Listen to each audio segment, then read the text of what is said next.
রাতের আঁধারে রাষ্ট্রপ্রধান অপহৃত, আন্তর্জাতিক আইনের মৃত্যুঘণ্টা কি বেজে উঠল? মার্কিন প্রেসিডেন্ট ডোনাল্ড ট্রাম্পের সরাসরি নির্দেশে ভেনেজুয়েলার ক্ষমতাসীন প্রেসিডেন্ট নিকোলাস মাদুরোকে রাতের আঁধারে কারাকাস থেকে তুলে নিয়ে যাওয়া, তাকে নিউ ইয়র্কে এনে বিচারের মুখোমুখি করা এবং আরও কয়েকটি রাষ্ট্রের বিরুদ্ধে প্রকাশ্য সামরিক ও রাজনৈতিক হুমকি দেওয়া, এই ঘটনা প্রবাহ আন্তর্জাতিক অঙ্গনে শুধু কূটনৈতিক উত্তেজনাই সৃষ্টি করেনি, বরং আন্তর্জাতিক আইনের ভবিষ্যৎ নিয়েও এক গভীর ও অস্বস্তিকর প্রশ্ন তুলে দিয়েছে। এই বিতর্ক কোনো নির্দিষ্ট রাষ্ট্রপ্রধান বা সরকারের পক্ষে বিপক্ষে অবস্থান নেওয়ার বিষয় নয়। প্রশ্নটি আরও মৌলিক। একটি সার্বভৌম দেশের ক্ষমতাসীন রাষ্ট্রপ্রধানকে একতরফাভাবে গ্রেপ্তার ও বল প্রয়োগের মাধ্যমে বিচারের মুখোমুখি করা কি আন্তর্জাতিক আইন, রাষ্ট্রের সার্বভৌমত্ব এবং মানবাধিকারের চূড়ান্ত অবসানের ইঙ্গিত নয়? রাষ্ট্রের সার্বভৌমত্ব আন্তর্জাতিক ব্যবস্থার মেরুদণ্ড।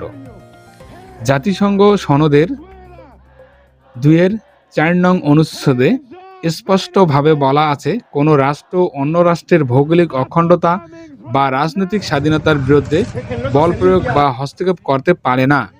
এই নীতি আধুনিক আন্তর্জাতিক ব্যবস্থার ভিত্তি। রাষ্ট্রপ্রধান কেবল একজন ব্যক্তি নন, তিনি রাষ্ট্রের সাংবিধানিক ও আইনি প্রতিনিধিত্ব করেন।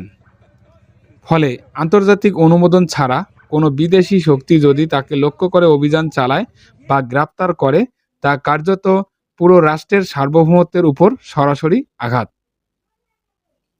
এই ধরনের পদক্ষেপ আন্তর্জাতিক ব্যবস্থাকে আইনের শাসন থেকে সরিয়ে ধীরে ধীরে বলদর্পী শাসনের দিকে ঠেলে দেয়, যেখানে নিয়ম নয়, ক্ষমতাই শেষ কথা।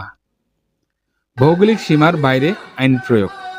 ভেনেজুয়েলার প্রেসিডেন্টকে তার নিজের দেশের ভূখণ্ড থেকে অপহরণ করে যুক্তরাষ্ট্রে নিয়ে যাওয়ার ঘটনাটি মূলত এক্সট্রা টেরিটোরিয়াল ইনফোর্সমেন্ট বা ভৌগোলিক সীমার বাইরে গিয়ে আইন প্রয়োগের একটি চরম উদাহরণ। আন্তর্জাতিক আইনে এই ধরনের আচরণ অত্যন্ত বিতর্কিত এবং সাধারণত অবৈধ বলে বিবেচিত। কোনো রাষ্ট্র নিজের আইন অন্য রাষ্ট্রের ভূখণ্ডে বল প্রয়োগের মাধ্যমে কার্যকর করতে পারে না, যদি না সংশ্লিষ্ট রাষ্ট্রের সম্মতি, প্রত্যর্পণ চুক্তি অথবা আন্তর্জাতিক আদালতের স্পষ্ট অনুমোদন থাকে। এই ক্ষেত্রে এসবের কোনোটিও উপস্থিত নয়, ফলে এটি আইন প্রয়োগ নয়, বরং শক্তি প্রদর্শনের একটি নজির, যা আন্তর্জাতিক ব্যবস্থার ভারসাম্যকে গুরুতরভাবে ক্ষতিগ্রস্ত করে। নিউ ইয়র্কে বিচার, আদালত কি রাজনৈতিক হাতিয়ার? মাদুরোকে নিউ ইয়র্ক এনে বিচারের মুখোমুখি করার সিদ্ধান্ত আরেকটি গুরুত্বপূর্ণ প্রশ্ন তোলে। একটি দেশের অভ্যন্তরীণ রাজনৈতিক বিরোধ বা অভিযোগ কি অন্য দেশের আদালতে বিচারযোগ্য হতে পারে?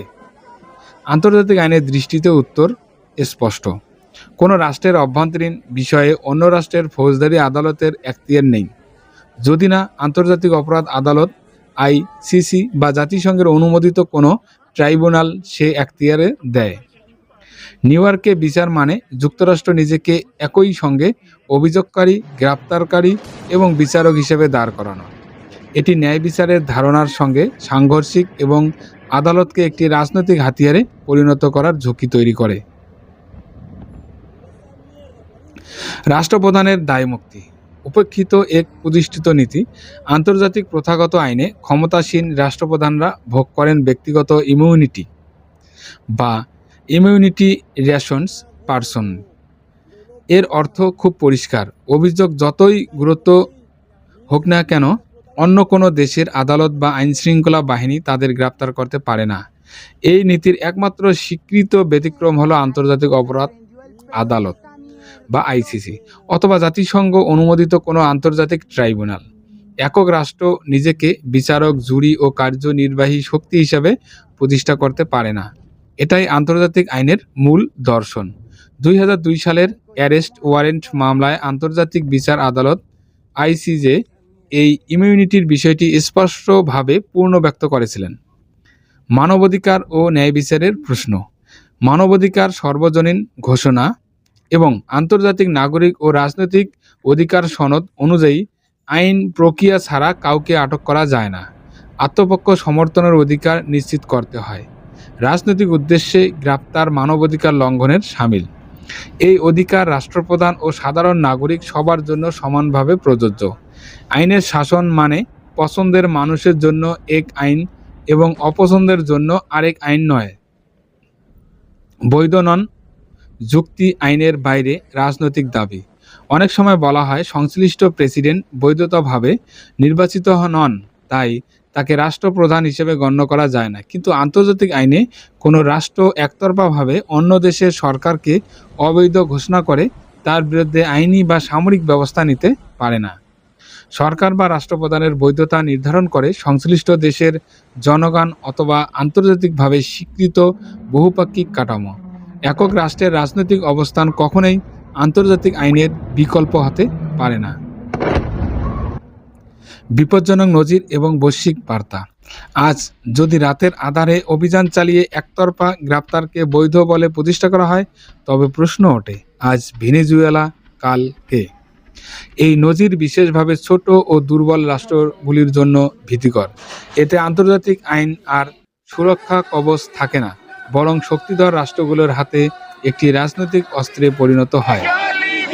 এই বিতর্ক কোনো একক রাষ্ট্রপ্রধানকে রক্ষা করার প্রশ্ন নয়, এটি আন্তর্জাতিক আইন, মানবাধিকার এবং জাতিসংঘ ভিত্তিক বহুপাক্ষিক ব্যবস্থাকে টিকিয়ে রাখার প্রশ্ন।